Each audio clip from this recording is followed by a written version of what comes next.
10 ಹಸುಗಳಿಂದ ನಾನು ಇವತ್ತು 200ರಿಂದ 220 ಲೀಟರ್ ಹಾಲು ಉತ್ಪಾದನೆ ಮಾಡ್ತಾ ಇದ್ದೀನಿ. ಹಾಲು, ಗೊಬ್ಬರ ಮತ್ತೆ ನಾನು ಏನು ಮಾರಾಟ ಮಾಡ್ತೀನಿ ಹಸುಗಳು, ಇಷ್ಟರಿಂದ ಮಾಸಿಕ ನನಗೆ 1 ಲಕ್ಷ ರೂಪಾಯಿ ಸರಾಸರಿಯಾಗಿ ನನ್ನ ಸಂಪಾದನೆ ನಮ್ಮ ಕುಟುಂಬ ನಾವು ಮಾಡ್ತಾ ಇದೀವಿ ಇವತ್ತು. ಇದು ಪೆಡಾಕ್ ಸಿಸ್ಟಮ್ ಅಂತ ಕರಿತೀವಿ.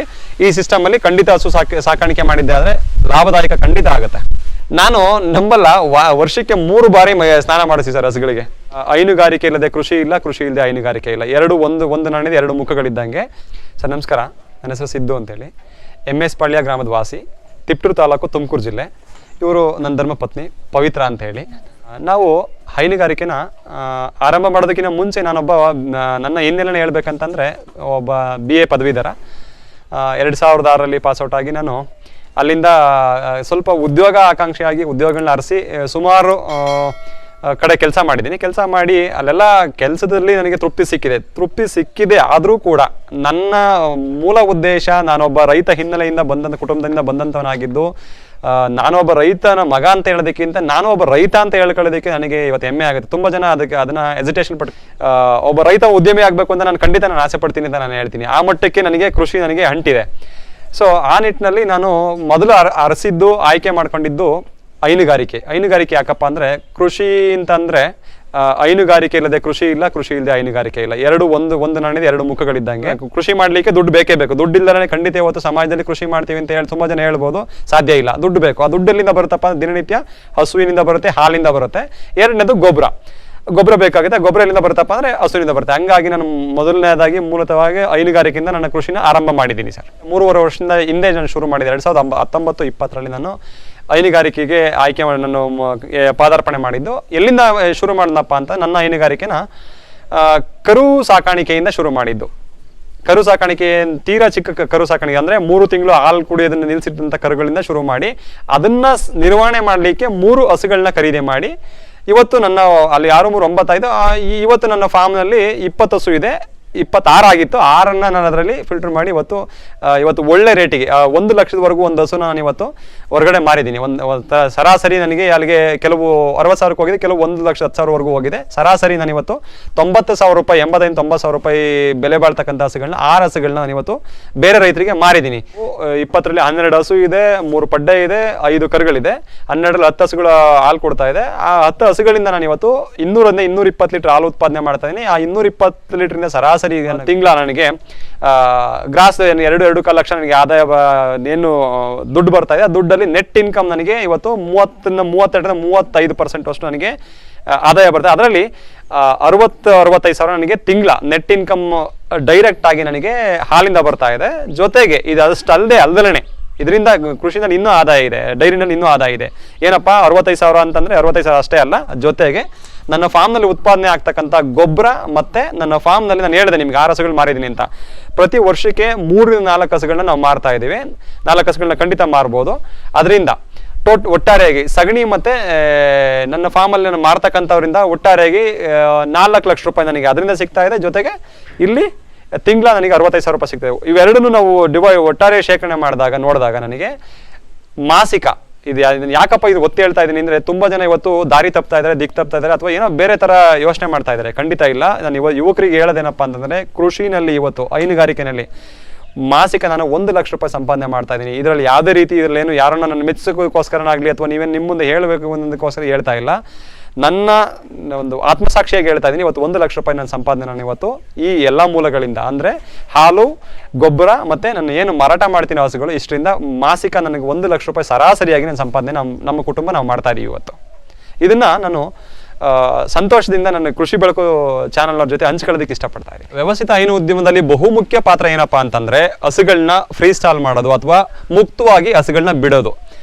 ಇದು ಒಂದು ಬಿಡೋ ಪದ್ಧತಿ ಯಾಕಪ್ಪ ಮಾಡಬೇಕು ಅಂತಂದ್ರೆ, ಅದು ಕೂಡ ಬೇಸಿಕಲಿ ಅದು ಹಸು ಅಂತ ಏನ್ ಕರಿತೀವಿ, ಅದು ಕಾಡು ಪ್ರಾಣಿಯ ತಾಂಬಂದು ಮನುಷ್ಯ ತನ್ನ ಸ್ವಾರ್ಥಕ್ಕೋಸ್ಕರ ಅಥವಾ ತನ್ನ ಅಭಿವೃದ್ಧಿಗೋಸ್ಕರ ತಳಿ ಅಭಿವೃದ್ಧಿ ಮಾಡ್ಕೊಂಡು ಅದನ್ನೇನು ನಾವು ವ್ಯಾಲ್ಯೂ ಅಡಿಷನ್ ಮಾಡೋ ತರಕ್ಕೆ ನಾಟಿಯಿಂದ ಸ್ವಲ್ಪ ಕ್ರಾಸ್ ಬ್ರೀಡ್ ಮಾಡ್ಕೊಂಡು, ಕ್ರಾಸ್ ಬ್ರೀಡ್ ಇಂದ ಸ್ವಲ್ಪ ಇನ್ನ ಅಧಿಕ ಇಳುವರಿ ಬರೋ ತರಕ್ಕೆ ಮಾಡ್ಕೊಂಡು ತನ್ನ ಪ್ರಯೋಜನಕ್ಕೋಸ್ಕರ ಮಾಡಿದ್ದಾರೆ.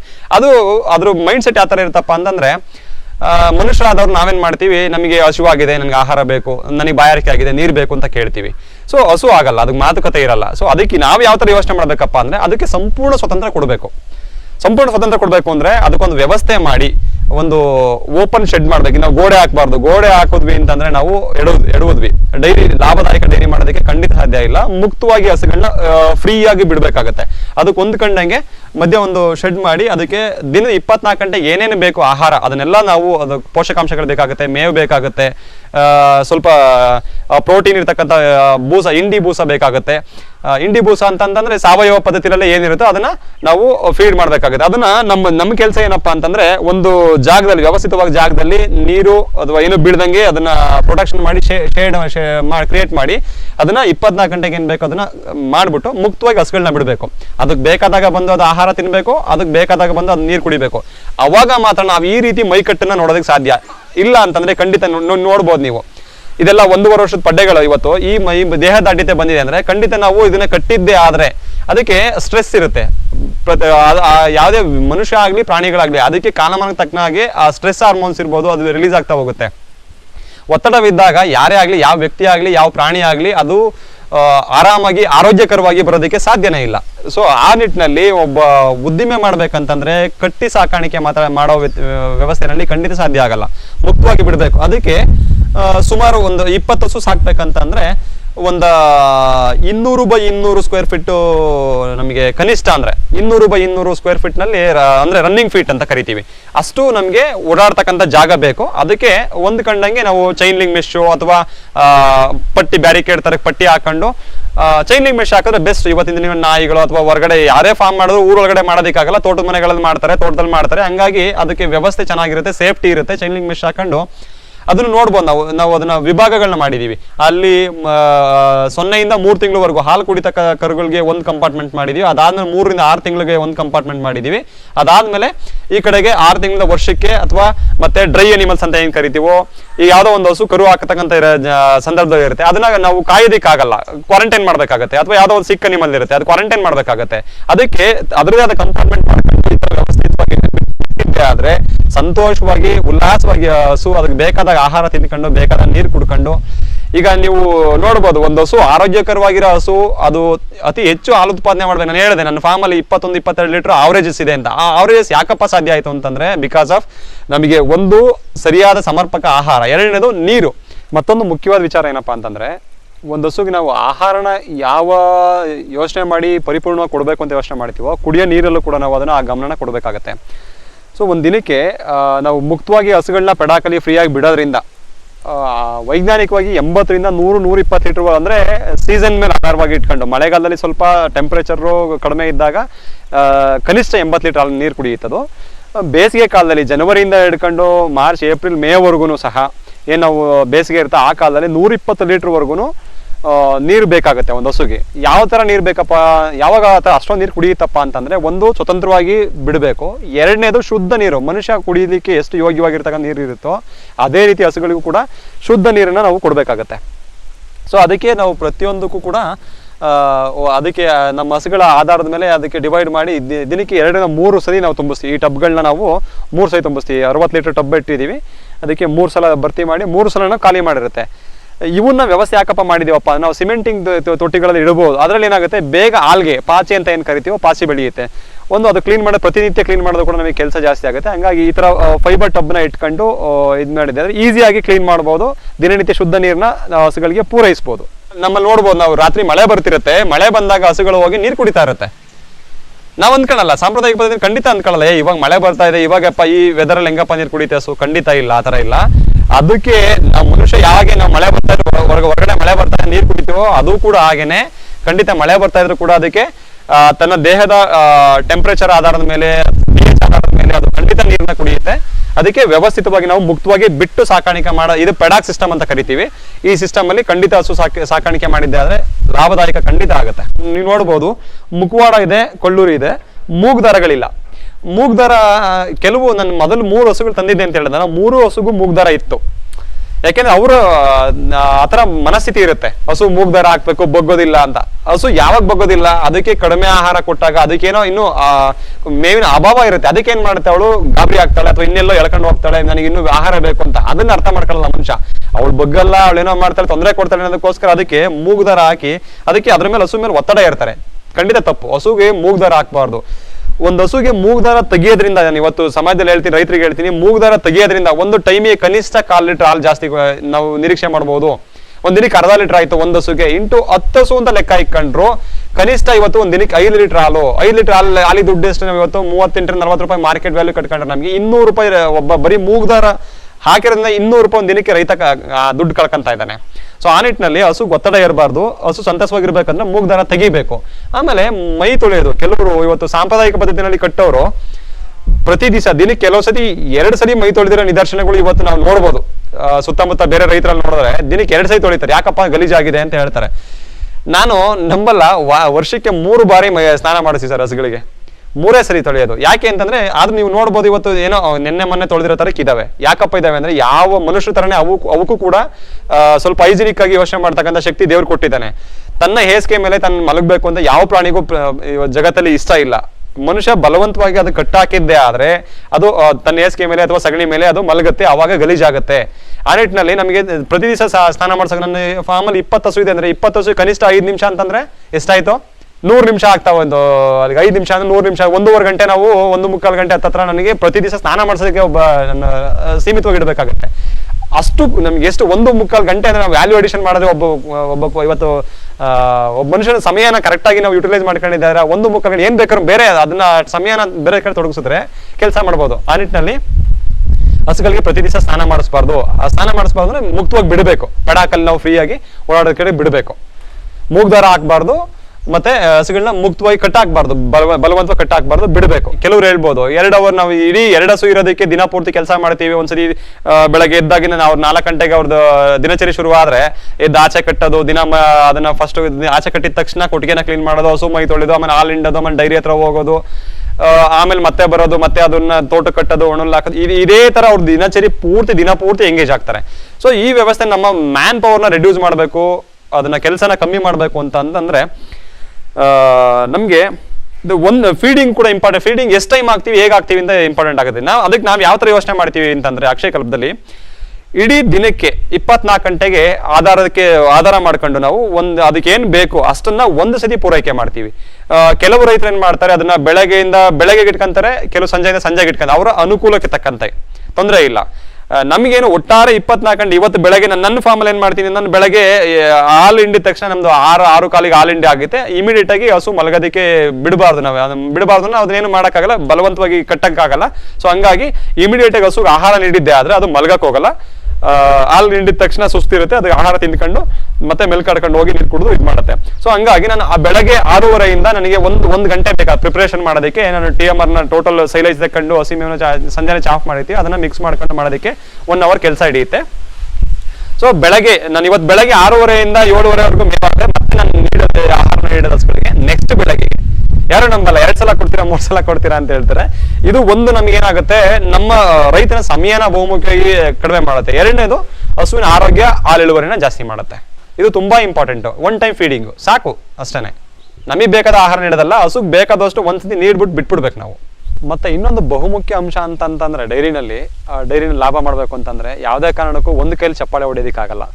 ಅದಕ್ಕೆ ಮುಖ್ಯ ಸಾಥ್ ಏನಪ್ಪಾ ಅಂದ್ರೆ, ಪ್ರತಿಯೊಂದು ನಾನು ರೈತ ಕುಟುಂಬಕ್ಕೆ ಹೇಳ್ತೀನಿ, ತನ್ನ ಯಾರೋ ಒಬ್ಬ ಗಂಡ ಮಾಡಿದ್ದೀನಿ ಅಂದ್ರೆ ತನ್ನ ಹೆಂಡತಿ ಅದಕ್ಕೆ ಕೈ ಜೋಡಿಸಿದಾಗ ಮಾತ್ರ ಸಾಧ್ಯ. ಆ ವಿಚಾರ ನನಗೆ ವರದಾನ ಅಂತಂದ್ರೆ ನಮ್ಮ ಮನೆಯವರು ಪೂರ್ತಿ 50% ಕೆಲಸನ ಶೇರ್ ಮಾಡ್ಕೊಂಡು ಕೆಲಸ ಮಾಡ್ತೀವಿ. ಹಂಗಾಗಿ ನಾನು ಈ ಮಟ್ಟಕ್ಕೆ ಇವತ್ತು ನಾನು ಬರೋದಕ್ಕೆ ಸಾಧ್ಯ ಆಗಿದೆ. ಒಂದು ಸ್ವಚ್ಛತೆ ಅಂತ ಬಂದಾಗ, ಸ್ವಚ್ಛತೆಗೆ ಇವತ್ತು ಗಂಡು ಮಕ್ಕಳಿಗಿಂತ ಹೆಚ್ಚಾಗಿ ಹೆಣ್ಣು ಮಕ್ಕಳಿಗೆ ಆದ್ಯತೆ ಜಾಸ್ತಿ ಕೊಡ್ತಾರೆ. ಆ ವಿಚಾರದಲ್ಲಿ ಇವತ್ತು ನಮ್ಮ ಮನೆಯವರು ಈ ಸ್ವಚ್ಛತೆ ಬಗ್ಗೆ ಜಾಸ್ತಿ ಕೇರ್ ಮಾಡ್ತಾರೆ. ಕರುಗಳು ಬಂದ್ಬಿಟ್ಟು ಚಿಕ್ಕರು ಇರುತ್ತಲ್ಲ, ಈಗ ಹಾಲು ಕುಡಿಯೋ ಕರುಗಳು, ಅದಕ್ಕೆ ಹಾಲಿಡೋದಾಗ್ಲಿ, ನೀರಿಡೋದಾಗ್ಲಿ, ಕಾಫ್ ಸ್ಟಾರ್ಟ್ ಹಾಕೋದಾಗ್ಲಿ ಎಲ್ಲದನ್ನು ಚೆನ್ನಾಗಿ ನೋಡ್ಕೊಂಡ್ರೆ ಅವು ಬೇಗ ಇನ್ನು 11 ತಿಂಗಳಿಗೆಲ್ಲ ಈಟಿಗೆ ಬರುತ್ತೆ. ಇಲ್ಲದಿದ್ರೆ ಅದಕ್ಕೆ ಹಾಲು ಕೊಡೋದನ್ನ 3 ಲೀಟ್ರ್ ಕೊಡೋ ಬದಲು ಅರ್ಧ ಲೀಟ್ರ್ ಕುಡಿಸ್ಬಿಟ್ಟು ನೀರನ್ನ ಕೆಲವ್ರಿಗೆ ನಾವು ಏನು ಮಾಡ್ತಿದ್ವು ಅಂದರೆ, ಮುಂಚೆ ಎಲ್ಲ ನಮ್ಮ ಮನೇಲೂ ಅಷ್ಟೇ, ಮುಂಚೆ ಎಲ್ಲ ಈಗೆಲ್ಲ ಮಾಡೋದು ಅಷ್ಟೇ. ಅಕ್ಷಯಕಲ್ಪದಿಂದ ಹೇಳ್ಕೊಟ್ಟಿರೋದಕ್ಕೆ ನಮಗೆ ಗೊತ್ತಾಗ್ತಿದೆ ಈ ಥರ ಮಾಡಬೇಕು ಅಂತ. ಹೆಂಗೆ ಅಂದರೆ, ಅದು ಕರು ಒಂದು 6-7 ತಿಂಗಳು ಆದ್ರೂ ಈಚೆನೇ ಬಿಡ್ತಿರ್ಲಿಲ್ಲ, ಮನೆ ಒಳಗೆ ಕೊಟ್ಟಿಗೆ ಒಳಗೆ ನೀರು ಕುಡಿಸ್ತಿರ್ಲಿಲ್ಲ. ಅದು ನೀರು ನೋಡಿದ ತಕ್ಷಣವೇ ಅದು 1 ಲೀಟ್ರ್ ನೀರು ಕುಡಿಯೋ ಕರು 10 ಲೀಟ್ರ್ ನೀರು ಕುಡಿದ್ಬಿಟ್ಟು ಹೊಟ್ಟೆ ಊದ್ಕೊಂಡು ಹೊಟ್ಟೆ ಹಾಕೋಣದು, ಜಂತು ಆಗೋದು ಈ ಥರ ಆಗ್ತಿರುತ್ತೆ. ಅದನ್ನೇ ಹುಟ್ಟಿ 1-2 ದಿನದಿಂದನೇ ನೀರು ಕೊಟ್ಟರೆ ಹಾಲು ಮತ್ತು ನೀರು, ಕಾಫ್ ಸ್ಟಾರ್ಟ್ರು ಸರಿಯಾಗಿ ಕೊಡ್ತು ಅಂತ ಅಂದರೆ 10ರಿಂದ 11 ತಿಂಗಳಿಗೆ ಈಟ್ ತಗೊಳುತ್ತೆ. ಕರೆಕ್ಟಾಗಿ ಎರಡು ವರ್ಷ 1 ತಿಂಗಳು ಕರು ಆಗಿರುತ್ತೆ. ಕರು ಸಾಕಾಣಿಕೆಯಿಂದ ಸ್ಟಾರ್ಟ್ ಮಾಡಿದಲ್ವ, ಆವಾಗ ನಮ್ಮ ರಿಲೇಟಿವರೆಲ್ಲ ಬಂದಾಗ ಸಗಣಿ ಬರ್ತಾವಳೆ ಹಂಗೆ ಹಿಂಗೆ ಈಗ ನಮ್ಮ ಮನೆ ಕಡೆಯವರು ಅಂದ್ಕೊಳ್ಳೋರು, ನಮ್ಮ ಮನೆಯವ್ರ ಕಡೆಯವರು ಅಂದ್ಕೊಳ್ಳೋರು. ನಮ್ಮ ಮನೆಯವ್ರನ್ನೆಲ್ಲ ತುಂಬ ಜನ ಅಂದರೆ ಮುಂದೆ ಮಾತಾಡ್ತಿರ್ಲಿಲ್ಲ, ಹಿಂದೆ ಏನಾರು ಅಂದ್ಕೊಂತಿರೋರು. ಇವಾಗ ಅವ್ರಿಗೆಲ್ಲ ಆದಾಯ ಗೊತ್ತಾಗ್ಬಿಟ್ಟು ಅವರೇ ಬಂದು ಅಂದರೆ ಅವರು ಒಂದು 3 ಹಸು ಸಾಕೋಕ್ಕೆ ಬೆಳಗಿಂದ ಸಂಜೆವರೆಗೂ ಟೈಮ್ ತಗೊಳ್ತಾರೆ. ಯಾಕೆ ಅಂದರೆ ಬೆಳಗ್ಗೆ ಹೋಗಿ ಹಾಲಾಗಿ ಬಂದು ಡೈರಿಗೆ ಹಸು ಕಟ್ಟು ಬರೋದು, ಮತ್ತು ಇನ್ನೊಂದು ಸತಿ ಯಾವಾಗ ಹೋಗಿ ನೀರು ಕುಡಿಸೋದು, ಈ ಥರ ಟೈಮ್ ಜಾಸ್ತಿ ತಗೊಳ್ತಿರ್ತಾರಲ್ವ. ಅದಕ್ಕೆ ನೀವು 20 ಹಸುನ 5 ಗಂಟೆಲಿ ಇಬ್ಬರೇ ಆರಾಮಾಗಿ ಮಾಡ್ಕೊಂಡು ಹೋಗ್ತಿರಲ್ಲ ಅಂತ ಹೇಳಿ ಇವಾಗ ಖುಷಿ ಪಡ್ತಾರೆ. ಅವರು ಮಾಡಬೇಕು ಅಂತ ಮುಂದೆ ಬಂದವ್ರು ಎಷ್ಟೋ ಜನ. ಕೆಲವರೆಲ್ಲರೂ ಇವಾಗ ನಾವು ಸಿಟಿಲೇ ಹೋಗಿ ಜೀವನ ಮಾಡಬೇಕು, ಹಳ್ಳಿ ಜೀವನ ಕಷ್ಟ ಹಂಗೆ ಹಿಂಗೆ ಅಂತ ಅಂದ್ಕೊಂಡಿರ್ತಾರೆ. ಸಿಟಿಲಿ ಹೋಗಿ ಈಗ ಅವ್ರ ಗಂಡ 20,000 ತಾಣ್ತವ್ರೆ ಅಂದರೆ ಇವ್ರೊಂದು 10,000 ತಾಂಡ್ರು ಈಗ ಮನೆ ಬಾಡಿಗೆ ಕಟ್ಟಬೇಕು, ಮಕ್ಕಳನ್ನ ಓದಿಸ್ಬೇಕು, ಅಥವಾ ನೀರಿನ ಬಿಲ್ಲು, ಕರೆಂಟ್ ಬಿಲ್ಲು, ಈ ಥರ ಎಲ್ಲ ಖರ್ಚು ಇರುತ್ತೆ. ಹಂಗಾಗಿ ಅವರು ಉಳ್ಸೋದನ್ನ 10% ಉಳ್ಸೋಕ್ಕಾಗಲ್ಲ ಅದರಲ್ಲಿ. ಅದೇ ಹಳ್ಳಿಲಿ ಜೀವನ ಮಾಡಿದ್ರೆ ಮಕ್ಕಳು ಹಳ್ಳಿಲಿ ಇರೋದ್ರಿಂದ ಮಕ್ಳಿಗೆ ಆರೋಗ್ಯನೂ ಚೆನ್ನಾಗಿರುತ್ತೆ, ನಮಗೂ ಆರೋಗ್ಯ ಚೆನ್ನಾಗಿರುತ್ತೆ. ಸೌಂಡು ಅವು ಹೊಗೆ ಎಲ್ಲದನ್ನು ಕುಟ್ಕೊಂಡು ಜೀವನನ ಹಾಳು ಮಾಡ್ಕೊಳೋದ್ಕಿಂತ ಹಳ್ಳಿಲಿ ಒಳ್ಳೆ ವಾತಾವರಣದಿಂದ ಎಲ್ಲರೂ ಜೀವನ ಮಾಡಿದ್ರೆ ಹಳ್ಳಿಲಿ ಅದು ಹೆಣ್ಮಕ್ಳಿಗೆ ಹೇಳ್ತಿದ್ದೀನಿ ಒತ್ತಿ ಅಂದರೆ ಗಂಡ ಈಗ ಸಿಟಿಲೇ ಇರಬೇಕು ಅಂತ ಅಂದ್ಕೊಳೋದು ತಪ್ಪು.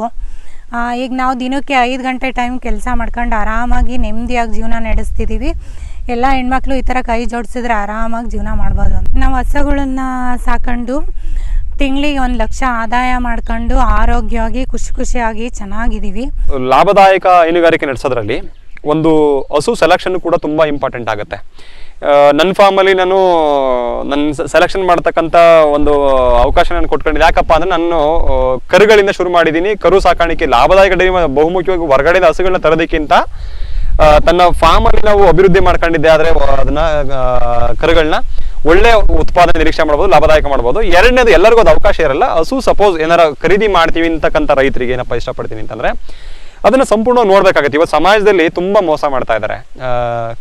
ಹಸುಗಳಿಗೆ ಅದಕ್ಕೆ ಏನೆಲ್ಲ ಸಾಧ್ಯ ಇದೆಯೋ ಅದು ಯೋಚನೆ ಮಾಡೋಕ್ಕೂ ಕೂಡ ಆಗಲ್ಲ, ಆ ಥರ ಯೋಚನೆ ಮಾಡಿ ಮೋಸ ಮಾಡ್ತಾರೆ.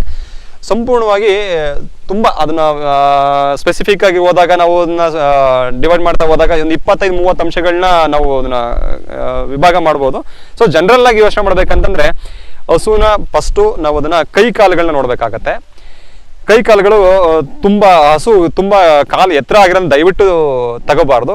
ಒಂದು ಆವ್ರೇಜ್ ನಮಗೆ ಏನಾಗುತ್ತೆ ಅಂತಂದ್ರೆ ಒಂದು ಆವ್ರೇಜ್ ಹೈಟ್ ಇರಬೇಕಾಗುತ್ತೆ. ಕೈ ಕಾಲುಗಳು ನೋಡ್ಬೋದು, ಕಂಬುವಾಗಿರ್ಬೇಕು, ದಪ್ಪವಾಗಿ ಕಂಬುವಾಗಿರ್ಬೇಕು, ತುಂಬ ಎತ್ತರ ಇರಬಾರ್ದು. ಕಾಲು ತುಂಬ ಎತ್ತರ ಇರ್ತಕ್ಕಂಥ ಹಸುನಲ್ಲಿ ಹಾಲು ನಿರೀಕ್ಷೆ ಮಾಡೋದಕ್ಕಾಗಲ್ಲ.